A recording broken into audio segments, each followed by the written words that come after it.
Hey guys, it's Tony at Alliance RGH, often imitated but never duplicated here at the Garden Garage in beautiful Alabama. Okay, well, in between RGHs, I've been working on a little project here. Okay, now, this is my laser that I picked up, and, it's directly from China. Now, they say, out of the box, works great. No, that's a lie. That's just a freaking lie, okay? When I got this thing, the gantry was way out of whack. Okay, the gantry is this thing right here. Alright, it's all in here, okay? Gantry was out of whack. Okay, it was completely shifted to the left, and it wasn't due to shipping because the box would have been destroyed, you know? No, it was at the factory. Laser tube was completely out of level, okay, which means that up and down, so of course as the gantry would move and the laser cutter head would move back and forth, and it would go XY coordinates, you know, the beam would go way out of whack and, you know, wouldn't cut with the crap.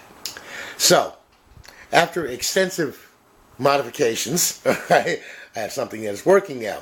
Also upgraded the control board on it, and also upgraded the control panel.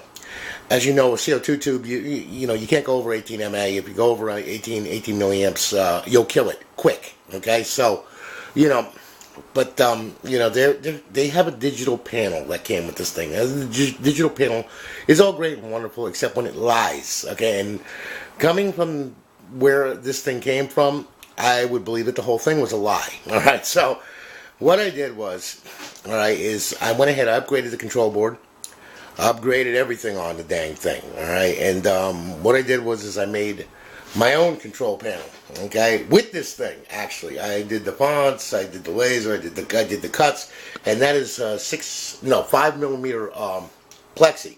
So it cuts real good, but it's kind of scary when you don't know what the milliamperage is, okay. So what I did was I put in an analog meter, okay, and, you know, and then I upgraded it to a GLI interface, alright, instead of this stupid little piece of crap from China, which is like piece of crap. Okay, what can I say? So anyway, I went ahead and we did that. Now, all right, I'm gonna tell you right now, if you ever get one of these things, all right, be prepared to work on it, because you're going to have to work on it in order to make it work. All right, and there was a lot of work done to this thing. All right, like I said, I went ahead in here. And as you can see, I upgraded the control panel on it, so we got a new control panel in there. Upgraded steppers, put the meter in, did the wiring on it and everything, wired the power supply, all that other happy nonsense, okay?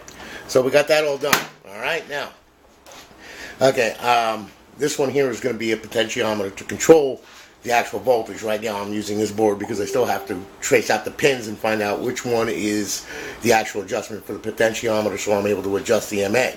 Alright? But anyway, we got it all done. I'm going to fire it up now.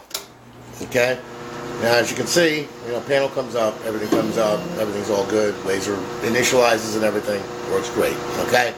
Now what I mean by it being off, okay? Alright, this thing, you have an up and down, okay, which, as you can see, is a little different here, okay. You got up and down, plus 10, minus 1, all that kind of good stuff, and you go up and down, and you have your laser test fire switch and laser switch, alright, in which that's going to be mounted in this panel too. But right now this thing is set at 80%, okay. Now it goes to 100. Now when you figure at 100, it would be 18 MA, okay, that's max, okay. Check this out. Okay, right now that's 18 MA at 80%. Okay, and as you can see, that's pretty freaking hot. Alright, so if anybody runs this thing at 100%, they'll kill their tube in a month. Probably less. Alright, so we're going to be getting rid of this, and all I have to do is figure out the pin configuration out of that, so that way then I can hook it to my potentiometer, and then I'm going to have a water flow meter and a water temperature gauge there, alright, and then of course I'm going to have my laser fire button right there. Those are the slots that are empty right now. But anyway, I just want to let you all know what I was doing in between RGHs and everything. As you can see, I do a lot of stuff, okay, because I am pretty much a psychopath, but it's all good. But if you ever get one of these things, I'm telling you right now, be prepared to work on it, because you're going to have to in order to make it work properly. The original software that came with this thing was the biggest joke I have ever seen in my life. It was a copy of Corel Laser which was the most crappiest, horrible, ugly software I've ever seen. It didn't control the steppers right. It didn't control the head right. It didn't control the laser right. I mean, it was just an on or off power. That's it. No variation, no nothing. You couldn't even do grayscale with it. So, now with this thing, yeah, I can. So, anyway, just for people who are interested in doing this, make sure you're prepared to work on it and make sure that you do know something about electronics, because if not, you're going to either kill yourself, burn down your house, fry the cat, or cut your friend in half, one or the other, okay? So anyway, listen, you'll have a good one, guys. Holler at you later.